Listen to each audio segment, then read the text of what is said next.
반갑습니다. 9월 19일 토요일 큐티 스케치 시간입니다. 오늘 본문은 예레미야 33장 14절부터 26절까지의 말씀입니다. 오늘 본문은 이렇게 시작합니다. 여호와의 말씀이니라. 보라, 내가 이스라엘 집과 유다 집에 대하여 일러준 선한 말을 성취할 날이 이르리라.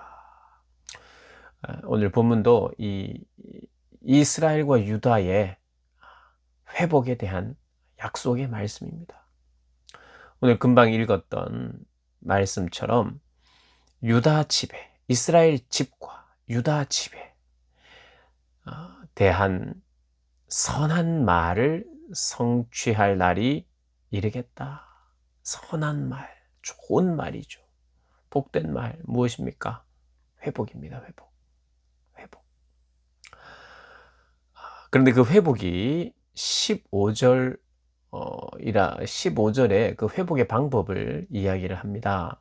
회복의 방법. 그게 뭐냐 하면은, 다윗에게서 한 공의로운 가지가 나게 하리니. 다윗에게서 공의로운 한 가지. 공의로운 가지. 예. 공의로운 가지가 난다는 거예요. 가지가 납니다. 이 가지는요, 싹이라고도, 새싹 같은 싹이라고도 이제 해석할 수 있는데, 가지가 난다는 것은요, 어떤 면에서는 이 나무가 잘렸어요. 그리고 줄기도 없고, 또 그러나 뿌리채 뽑히지는 않은 그루터기만 남아있는, 그러니까 이 멸망을 의미합니다. 멸망이 되었지만 그루터기가 남아있어요. 그래서 거기에서부터 다시 싹이 돋으면서 회복을 하시겠다고 하는 하나님의 약속의 말씀입니다. 누가 봐도 나무가 잘려서 이것이 뭔가 될까 하는 그때에 이제 이 그루터기에서 싹이 나기 시작한다는 겁니다. 가지가 난다는 거예요. 그 가지가 누구냐? 다윗의 자손에게서 한 정의와 공의를 실행할 수 있는 그런 지도자가 나오는 거나, 새로운 지도자를 통해서. 그래서 이 구약 시대에 새로운 걸출한 지도자들을 통해서 하나님 나라를 회복하시는 거예요. 그런데 궁극적으로는 정의와 공의를 실행할 왕 예수 그리스도로 말미암는 회복이 진짜 회복인 것을 여기서 암시하고, 또 신약 시대를 오실 예수를 바라보게 하는 그러한 내용입니다. 그래요. 그래서 유다가 받은 구원, 유다가 구원을 받겠고 예루살렘이 안전히 살 것이며, 이 성은 여호와는 우리의 의라라는 이름을 얻을 것이다. 이 성이 여호와의 의다. 예루살렘이 여호와의 의다라는 이름을 가지겠다. 예루살렘이 회복된다는 거예요. 그리고 나서는 이제 부연 설명을 17, 18절에 이야기를 합니다. 그 회복이 구체적으로는 어떻게 회복되느냐? 여러분, 회복하면 막연하게 내가 회복돼 이러면, 여러분 지금 여러분의 일상이 회복돼 그러면 어떤 것을 생각합니까? 우리 고등부 학생들은 내가 다시 학교에 가게 되고, 그죠? 학원에 가게 되고, 친구들을 다시 만나게 되고, 놀 수 있고, 또 같이 함께 먹을 수 있고, 이야기할 수 있고, 또 뭡니까? 수련회도 갈 수 있고, 함께 모이는 이것을 회복이라고 생각할 수 있어요. 그죠? 그런데 성경이 말하는 회복이 뭔지를 생각해야 돼요. 여러분, 분명히 그 회복입니다. 그것도 하나님이 주시는 회복이 맞아요. 일상의 회복이니까요. 근데 오늘 본문은 이렇게 이야기합니다. 그 회복을 먼저는 일상의 회복 맞아요. 일상이 잘 회복되도록, 내가 살아가는 일상생활이 잘 회복되도록 이스라엘의 왕위에 앉을 사람이 다윗에게 영원히 끊어지지 않는다. 다윗에게 영원히 끊어지지 않는다. 뭐가요? 왕위가. 왕권의 회복이라는 거예요. 이게 무슨 말입니까? 나라가 망했어요. 왕이 의미가 없잖아요. 왕도 끌려갔는데요. 나라가 없고 왕이 없습니다. 그런데 왕이 세워진다는 거예요. 그것은 나라가 회복된다는 거예요. 정말 탁월한 통치자가 세워진다는 거예요. 그래서 그 통치자가 나라를 잘 다스릴 때 우리의 일상이 잘 회복된다는 거예요. 이 시대는. 그래서 왕권이 회복된다는 것은 참된 통치자로 말미암아 우리의 일상이 잘 회복되는 거, 그거 말합니다. 왕권 잘 다스려 주실 분이 필요한 거예요. 지도자가 필요한 거예요. 그리고 이어서 18절에는 내 앞에서 번제를 드리며 소제를 사르며 다른 제사를 항상 드릴 레위 사람과 제사장들도 끊어지지 아니하리라. 예배가 회복된다는 거예요. 제사를 드릴 때, 이 시대는 제사를 드릴 때 제사장이 꼭 필요했습니다. 제사장이 끊이지 않는다는 거예요. 그래서 이스라엘의 정체성은 뭡니까? 진짜 정체성은 뭐예요? 우리의 정체성은 뭐예요? 하나님의 자녀요. 하나님께 우리는 하나님의 자녀요. 하나님의 백성이죠. 그리고 그분은 나의 하나님이잖아요. 이것이 언제 이 관계가 설정이 되고 관계가 확인됩니까? 당신은 나의 왕이십니다. 내가 섬길 왕이십니다. 언제요? 순종할 때. 그리고 찬양할 때. 진심으로 인정해드린 예배할 때. 제사 드릴 때. 그게 하나님과 나 사이의 관계가 회복되었음을 그것을 증명하는 거잖아요.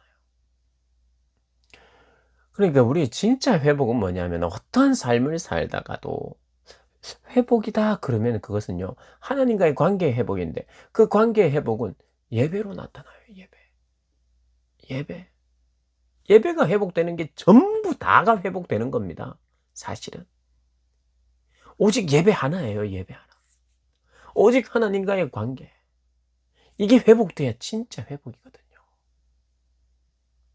뿐만 아니라 왕권도 회복시켜주는 나라를 회복시켜 주시니까요. 하나님이 나라를 회복시켜 주시고 왕권을 회복시켜 주시고 그 나라의 가장 중요한 정체성인 하나님의 백성으로서의 그 표는 예배잖아요. 예배.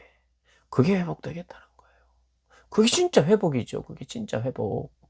계속해서 중요한 말씀들을 우리가 예레미야서 사실은 암울해요. 계속해서 회복하겠다. 근데 반드시 바벨론에게 망할 것이다. 항복해라. 70년 동안은 고생해야 된다. 이걸 계속해서 반복적으로 이야기하고 있으니까 암울하죠. 암울해. 근데 하나님께서 계속해서 우리에게 가르쳐 주십니다. 진짜 회복은 뭐냐? 예배다. 그리고 우리가 진짜 우리 안에 있어야 될 가장 중요한 기도의 제목과 그것을 또 허락하시고 응답하신 게 뭐냐? 하나님을 경외하는 마음이 나에게 새겨지는 거. 그러면 내가 죄를 멀리하게 되고 또 그걸 경외하면 회개를 깊이 하게 되고 그리고 회개를 깊이 하게 되면 거룩해지고 정결해지고 새 마음이 새겨지. 그래서 말씀이 나를 주장하는. 이게 복이라 그랬잖아요. 진짜 복이 뭡니까? 예배가 회복되는 거예요. 하나님과의 관계가 막힘없는 거예요. 하나님과의 친밀함이 우리에게 있는 거예요. 그보다 더 복된 것은 없기에 하나님이 포로 기간을 그렇게 지내도 그 안에 하나님과의 만남이 있고 하나님과의 교제가 있으면 그 복이라는 거예요. 그 복입니다, 여러분. 오늘 예레미야서는요, 우리에게 이 시대에 이렇게 말하는 것 같아요. 혹시 코로나 시대가 70년이 되더라도 내가 예상했던 대로 1, 2년이 아니라도 혹시 한 6개월 안에 끝나지 않더라도 내가 주관하고 있는데 그 기간이 10년, 20년이 되더라도 하나님이 그렇게 하겠다고 하면 그것이 가장 좋은 길이구나를 인정하는 게 그게 필요한 거예요. 여러분, 이거 굉장히 중요합니다. 여러분, 저는 이 예레미야를 지금 계속해서 묵상해 오면서요. 특별히 오늘 그런 마음이 좀 더 들어요. 뭐냐 하면 세속적인 생각이 뭐냐 했을 때 불신앙적인 생각, 세속적인 생각. 세속적이면 음란하고 또 뭐 나밖에 모르고 요런 것만 세속적인 생각이 아니라 세속적인 생각이 하나님을 반하는 생각이 세속적인 그런 생각인데 그건 뭐냐 하면 이스라엘로 따지면 이런 겁니다. 전력을 다해서 어찌하든지 집도 허물고 왕궁도 허물면서 그 전쟁을 한번 버텨보려고 전력을 다하는 것도 세속적인 사고요. 하나님은 지금 이제 망해도 된다. 이게 언약을 내가 완전히 끝내는 게 아니라 내가 이 심판은 내 수술일 뿐이고 수술은 살리기 위해서 하는 거다 라고 말할 때 사람들이 이렇게 생각합니다. 이거 수술하면 죽는다. 수술하면 끝장이다. 이 심판은 끝장인 거지 불행으로 시작해서 그 불행이 점점 더해지는 거다라고 생각을 하는 거예요. 그러니 열심히 전력을 다해서 전쟁도 했고요. 열심히 전력을 다해서 동맹군도 찾았어요. 그리고 자기들끼리는 애국심을 불태웠어요. 우리는 할 수 있다. 그리고 그 안에는 신앙이라는 이름도 있었어요. 우리는 그래도 끝까지 성전만큼은 사수하자. 하나님을 사수하자. 이런 이야기도 있었어요. 그런데 그게 뭐냐 하면 세속적인 생각이에요. 어떤 생각? 지금 내가 망하거나 이 시간이 길어지면, 포로 기간이 길어지면 끝장이다. 끝장이다. 하나님은 끝장이라고 말하지 않아요. 하나님은 기다리라입니다. 하나님은 심판과 어떤 네가 당하고 있는 고통과 고난과 멍해에 집중하지 말고 이 일 후에 이 심판과 징계를 통해서 살을 도려내고 진심 어린 회개들과 하나님을 잊었던 내 마음들과 흔들렸던 마음들과 내가 관심을 기울이고 집중하지 못했던 내 시선들이 돌아오는 시간이에요. 이것저것 내 시선이 다 빼앗겨가지고 있을 때 하나님이 툭툭툭툭 쳐서 내 시선을 하나님께 고정시키도록 하는 이 시간들. 그래서 심판이 그냥 심판이고 그냥 심판으로 끝이고 그게 진짜 불행이고가 아니라 불행 아니라는 거예요. 참 이해하기 힘들죠. 그런데 하나님은 그게 희망이라는 거예요. 그것을 내가 인정하며 받아들이며 머물러 있는 거. 아무것도 안 하고 욕하면서 막 원망하면서 머물러 있으라는 게 아니라 이 시간 속에 하나님을 더 가까이 하고 하나님께 집중하는 이 시간이 나에게 복이다라고 믿는 것. 그게 신앙적인 생각이라는 거예요. 그런데 심판이면 끝장이다. 오늘 이런 겁니다. 내가 이렇게 살면, 이렇게 공부하면, 이런 시간이 반복되면 나는 망하지. 아무런 계획도 세울 수 없지. 사람은 무기력해지지. 그래서 더 스트레스만 받지. 안 좋은 일들이 계속 생길 거지. 라고 꼬리에 꼬리를 물며 하나님에 대한 불신앙으로 가득 차집니다. 우리가 이 변화를 위해서 노력하지 말라는 게 아니에요.